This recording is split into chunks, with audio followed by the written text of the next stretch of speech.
Okay, YouTubers, this is the Angryprepper. So today's episode is going to be on second wave shopping, if you will. So I did a video the other day on panic buying part 2. And today I'm doing a video on second wave shopping. Why is it called second wave? Because there's expected to be a second wave of this shutdown, coronavirus, whatever you want to call it, fake, real, whatever it is, doesn't matter.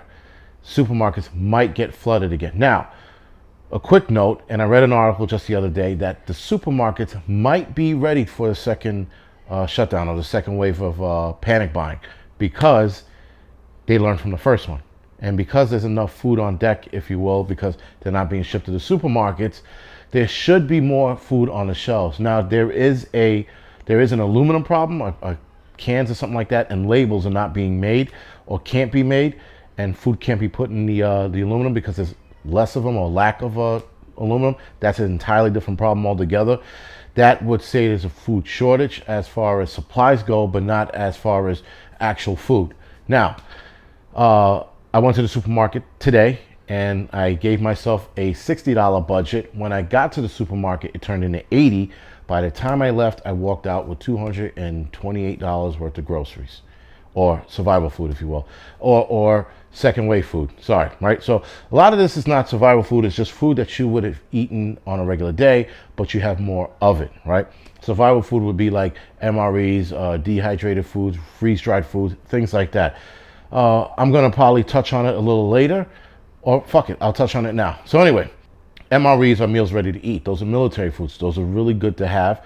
They're high in calorie, but they're also high in sodium. So if you have diabetes, guys, if you have high blood pressure, you're going to want to consider your diet and change your diet to your new ailment. If you just came down with this, or if you've always had it, you know how to eat. You know how to cut out less carbs, less sugar, more protein, more fats, things like that.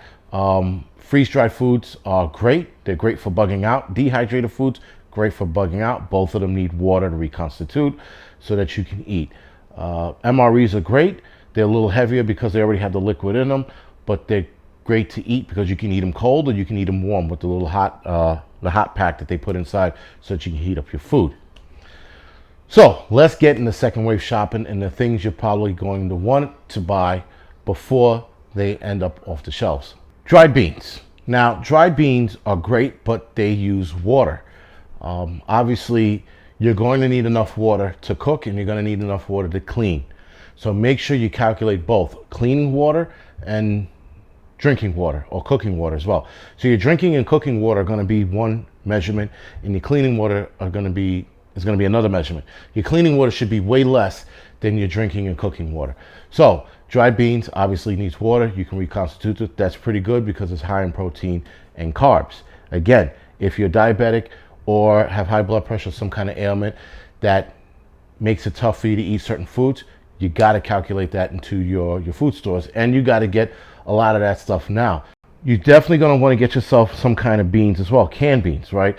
Canned beans are good. They already come in a liquid, and that's easier to boil because you only have to add a little water, if not no water, and just boil it as is. So now you're using less of your drinkable water and cooking water. So it's your choice how you want to do it. You can use dry beans and use water to boil, or you can use canned beans. I would absolutely go with the canned beans first, though dry beans are cheaper.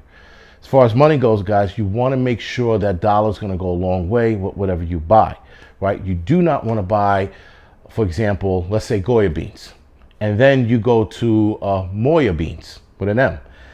Moya beans is cheaper, but Moya beans taste like shit. You do not want to sacrifice quality and taste for money. Absolutely not, because then you're going to be eating Moya beans, and Moya beans taste like shit. Whereas Goya beans taste way better. So you got to keep that in mind as well. You might want to chintz, and if you're going to chintz, do yourself a favor. Buy the Moya beans and taste it. If you don't like it, you don't buy any more. If you like it, you substitute that for Goya beans, if that makes any sense. So let's start with the basic rice. Now, I bought this bag of rice. This is jasmine rice. So jasmine rice is pretty good. I like it. The wife doesn't. So I also have to buy regular rice as well.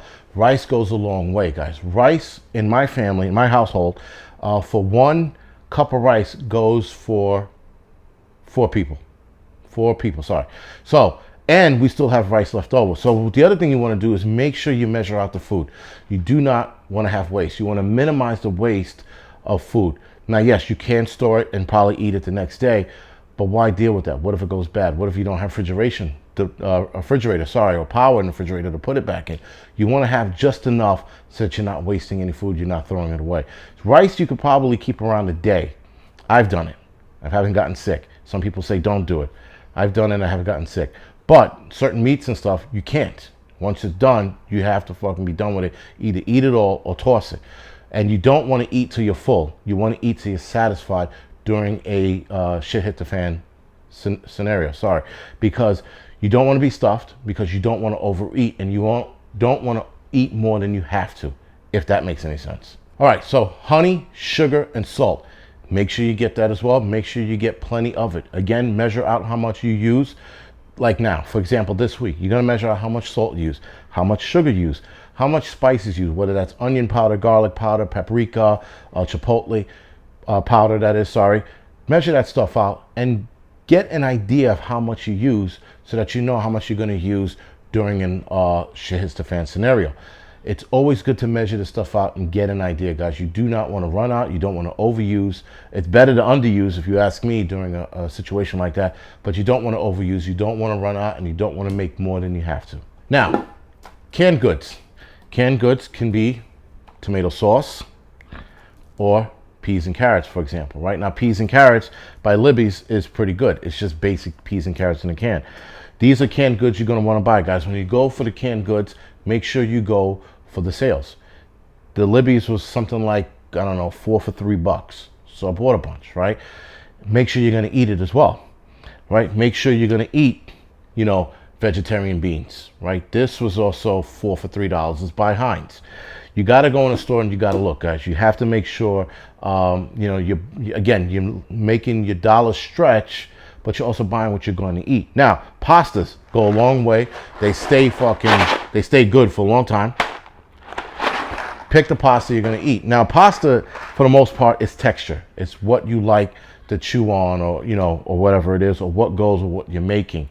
But in the shit hits the fan scenario, pasta is also king as well. It rivals with rice.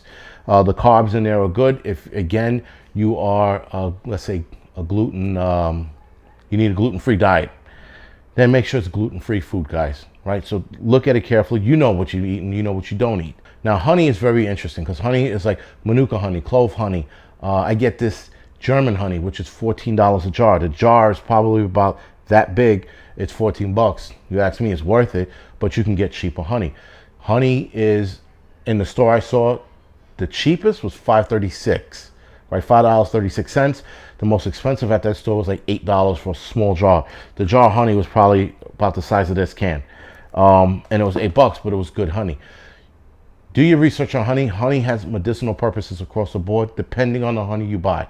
You have white blossom, you have clover, you have, it begins with an A. It's like alfalfa, for something like that. I'm going to put the name of that honey right here, right now. Those are honeys you're going to want to use for taste, sweeten whatever you're going to, put it in, or coughs, fevers, and allergies. Like Manuka honey is very good for allergies. So look into the honey, buy as much as you can, and buy that a little at a time, guys. Manuka honey is expensive. Manuka honey is like $23 to $32 a jar. So if you're going to buy Manuka honey, make sure that's for medicinal purposes only, and buy clover honey or the cheaper honey for your, water, teas, food, if you will, oatmeal if you're making it. Stuff like that is what you're going to want to use honey for. Powdered eggs, powdered milk, those go a long time. Powdered eggs can sit on the shelf for a long time. Powdered milk can sit on the shelf for a long time. The other thing too, guys, when you're buying these foods, make sure they can sit on the shelves for a few years. I have eaten, my oldest canned good was raviolis by Chef Boyardee. It was about 6 years old, and I had no problem. Obviously, if you're going to let it sit on the shelf, you're going to smell it first, and you're going to do a quick taste test to make sure it doesn't taste rancid. Then you cook it. Don't fucking open it up, throw it in a pot, heat it up, eat it, and now you realize it was bad. Meanwhile, you have half a ravioli in your stomach already, right? Or the whole thing if you swallowed it because you're hungry. You have to test it out that way. Make sure your cans are not dented. Make sure when you pick up the can, if the can is dented here at the rim, it's fine, right? The rim of the can, that's okay. If it's dented in the middle of the can, that could be bad. Again, in a shit hits the fan scenario, maybe you want to buy the can, maybe you don't. I would say avoid it if you can. If it's the only can left, but there's other cans to pick from as far as another flavor or taste, fuck it, leave that can there, pick something else. Break down your portions of your foods, right? For example, rice. You saw how big this bag was, right? I would absolutely break this down into smaller portions so that I can seal the rest off. I know how much I need for each day. However you want to do it, you should always seal off your portions of big items, especially like sugar, right? Sugar, you can do the same thing if you are going to bake with it, if you're going to use it for your coffee. Split it up, coffee sugar, baking sugar, right? And once you're done with the coffee sugar, you don't go and entertain the baking sugar. You leave that alone for baking. Try to split it up if you can and if you have the room. Vacuum sealing your food is going to prolong your food, right? So if you have meats and you have a deep freezer or just a regular freezer, vacuum seal it and the meats can go a long way. Now, some people say up to a year, but you can actually stretch almost 18 months out of that. Depends on the meat, depends on how well you had it sealed, and depends on your freezer.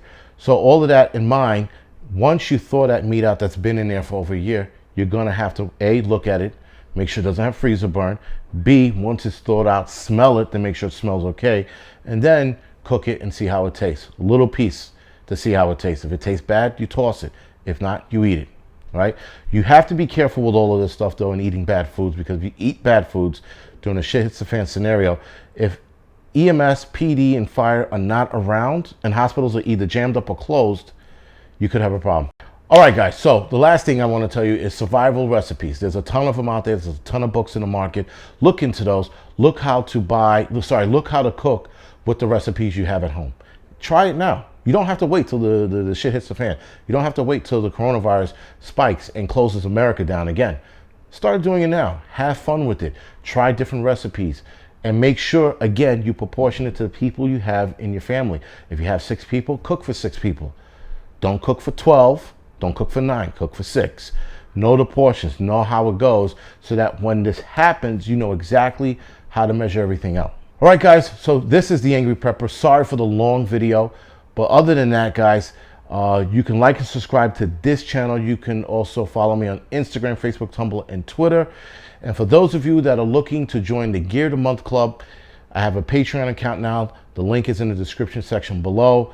You could join the Patreon club for the Gear of the Month Club, or website support, supporting me to build my website, or support me, the Angry Prepper. You choose whichever way, or just send a thank you message. Any and all are fine. All right, guys, thank you for watching.